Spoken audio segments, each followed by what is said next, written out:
नमस्कार creativity with रश्मि को आपण समस्त को अनेक अनेक स्वागत। आज मु आपण मान संगे छतुर आइटम टी को शेयर करने को चाहूँगी।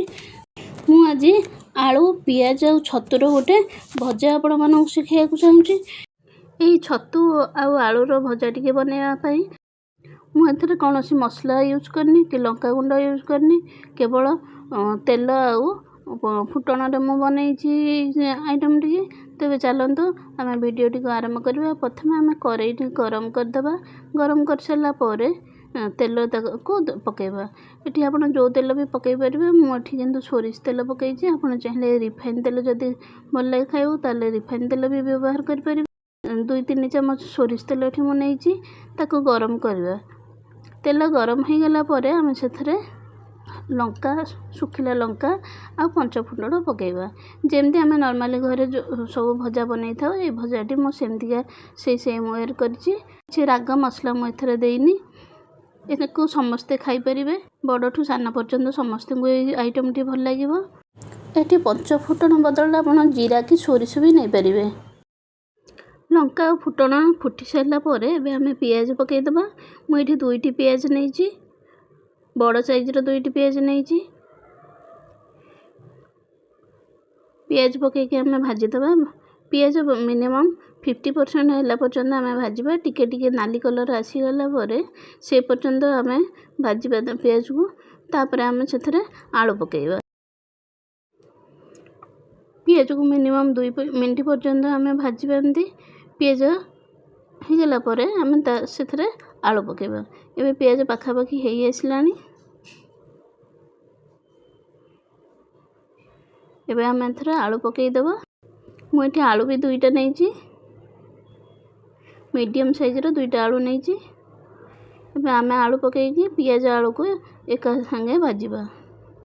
आलू और पियाज को आम एमती एपट सेपट करवा करके मिसईदेवा। आलू पियाज को एकाठी करदेवा। तापर गोटे घोड़णी आम पकईदेवा। जदि आप डायबिटीज पेसेंट अच्छा कि घरे कहीं डायबिटीज पेसेंट अच्छा ताहले आलू को भी ये आप स्किप करेंगे। बिना आलू भी ये भजा टी बनई पारे। किसी समय सीझा को आम छाड़देवा। घोड़णी पकईकि मझे मझे आम घोड़णी की काढ़ी देखुवा। आलू 50% हो गला पर्यंत आम एमती आलू आ पियाज को एपट सेपट कर भाजुवा। आलू टिके हो गला आम से छतु पकईवा।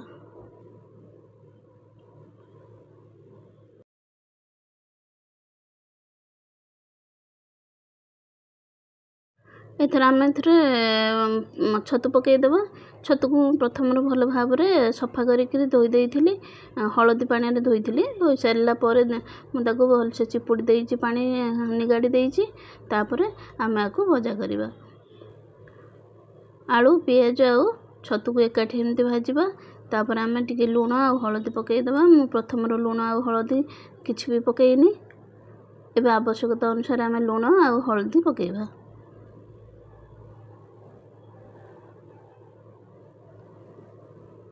एथर मु आउ किछि भी पकईनी केवल लुण हलदी तेल आउ फुटण सुखिला लंका पकईची। कौन सी मसलार व्यवहार करनी कि सॉस व्यवहार करनी। एमती आम आपको एपट सेपट करके भाजवा। मझे मझे घोड़ईदेवा। छतुर एठी भी पानी बाहर। छतु चिपुड़ी तथापि भी पानी बाहर छतुर पानी मला भितर आलू सीझी जाइथिबो। एमती आम 5 मिनट पर्यंत स्लो फायर भाजवा। जदि तेल आवश्यक हो पकईबे। मोर एठी किंतु तेल आवश्यक हो नथिला।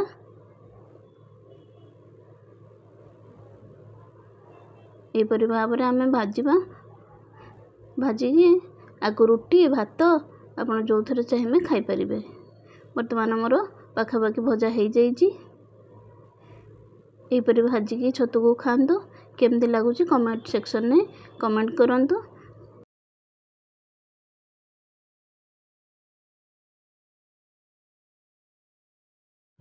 आशा करे भिडटी आपण मानक भल लगी। जदि भिडटी भल लगे ताले भिडटी को लाइक करंतु। चैनल ले नुआ आसले चैनल को सब्सक्राइब करंतु। पाखरे थिबा बेल आइकन को क्लिक करंतु। रहिली जय जगन्नाथ।